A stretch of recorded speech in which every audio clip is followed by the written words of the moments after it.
Hey everybody, welcome to Sports Take. The NBA All-Star rosters are out. What happened to the Lake Show? And Manti Te'o's true love. Hey, how do you know that Lene Kakua hasn't been co-hosting with me the whole time? Ha ha!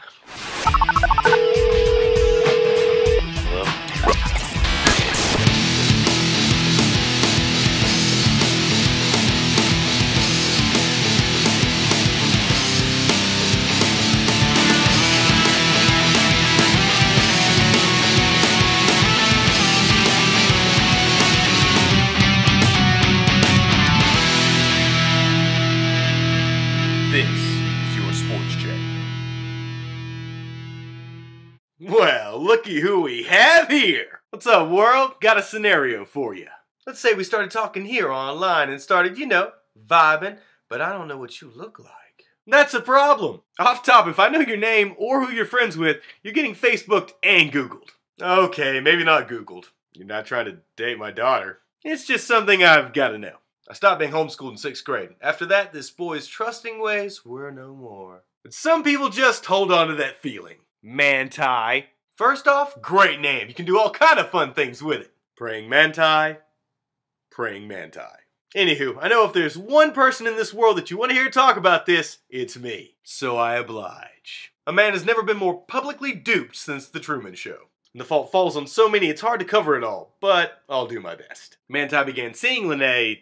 Oh, wait. They began talking 3 years ago during Te'o's freshman season, just chatting on Facebook, pretty harmless. All the while, Manti is asking his friends back in Hawaii if they know about her. They knew of her through social media, but no one had ever actually seen her. Keyword, well, apart from her profile picture, because those are known for their reliability. Manti continued to keep in touch over the next few years. Both were seeing other people, but they were there for each other. Then, in early 2012, Manti was finally going to meet Lene in Los Angeles. At last! Keep in mind that Skype has been around for almost 10 years at this point. But wait, she's in a car crash before he arrives! Oh, cruel fate! Her brother is the one to inform Te'o, and the meeting never happens. Then, not 2 months later, she calls him with news that she has leukemia. Now, I'm not the type to question people when they tell me about cancer, but after 3 years and 2 months removed from a botched meeting, my wheels might start turning. Not Te'o, he immediately tries to visit again 2 days later, only now she's mysteriously tied up at a family reunion.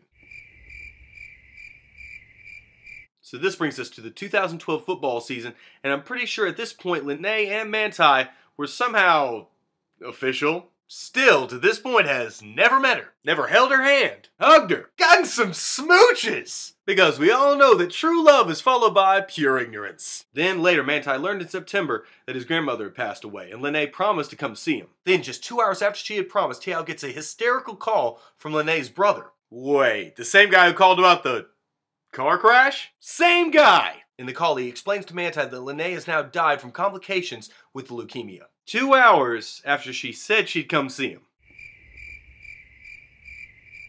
Shockingly, the funeral was held 10 days later during, drumroll please, a Notre Dame football game. All of this convenience is making me crave a Slurpee. Manti proceeded to carry this the whole season, only to be called on December 6th, right after his award show by Lene to tell him she wasn't dead. Then in the next month and a half, we learned the hoax was actually set up by a guy who reportedly used his girl cousin when Lene and Manti would talk by phone. Not quite the fairy tale ending you were hoping for, huh? It's been reported that the man actually did develop some real feelings for Manti during the process. No comment. The details contain more hilarity and names I can't pronounce, so I'll just say that I don't blame Manti for going along with it after he knew it was a hoax. But after 3 years of not connecting the dots, you have to question his common sense. The fact is, there are a lot of people who get duped on a much smaller scale every day, just like Manti.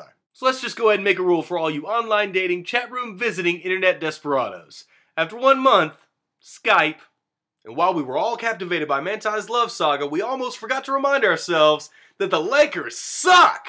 Ha! What started as a mess in Los Angeles has evolved into something resembling our country's crumbling economy. Or the Titanic. Full of money and sinking fast. Not 2 months from setting the Guinness record for firing a coach, the Lakers are not much better off and stuck in the wrong system. After going for the cheap option in Mike D'Antoni, the Lake Show is getting what it paid for. D'Antoni's fast-paced hustle offense isn't working for the older veteran team, with or without Steve Nash's help. They're not completely lost. Only 4 games out of the playoffs at mid-season is hardly dire circumstances. Considering LA's front office pays out $83 million to the starting 5, 3 of which haven't played the whole season, the panic button isn't far. The Lakers have to slow the game down on both ends of the court and distribute the ball more evenly. Translation, Kobe shouldn't be averaging twice as many shots as the next guy down the roster. Getting Dwight Howard more involved on offense is crucial if LA wants to control the tempo of the game. Kobe's triple-double on Friday with 14 assists could be an indicator the regime change is near. Not a believer? Kobe only took 10 shots the whole game. And they said I'd never see Haley's comment again. Don't get it confused. If this Laker team bombs, it's the biggest failure in pro sports,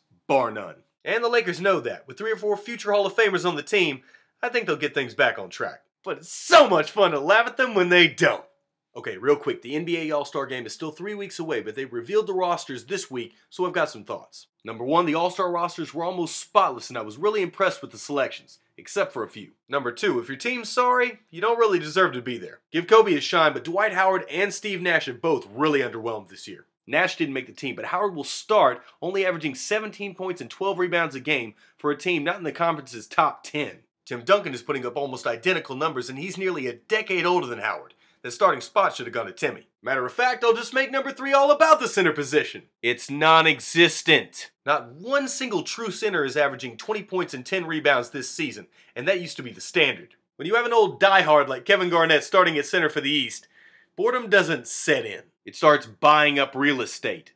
In a pathetic Eastern Conference that has the Boston Celtics hanging on by a knee brace, no one from the Brooklyn Nets made the All-Star game. That should have Brook Lopez fuming, who's averaging 19 and 7, looking up at Kevin Garnett and Chris Bosh. For shame. Darren Williams, an Olympian and 5th in guard voting this year, won't be playing either in favor of Drew Holiday from Philly. Holiday's numbers are slightly better, but consider who Williams has to share the ball with. Plus the Sixers have the Lakers record, and they're in the Eastern Conference. Number 5, and in conclusion, the voting and selection processes are still pretty confusing. And hell-bent on shoving the NBA's premier teams down our throats. But what are you going to do? If only the fans' votes counted, we'd have Jeremy Lin and Yao Ming starting for the next 10 years. Alright, that's the show. Don't forget to subscribe and leave me a comment below the video on Facebook or YouTube and let me know what you think. But that's my time. So until the next go-around, I'm Seth Hagen, and this has been your Sports Check. Later. Man, knew I should have watched more Sports Check.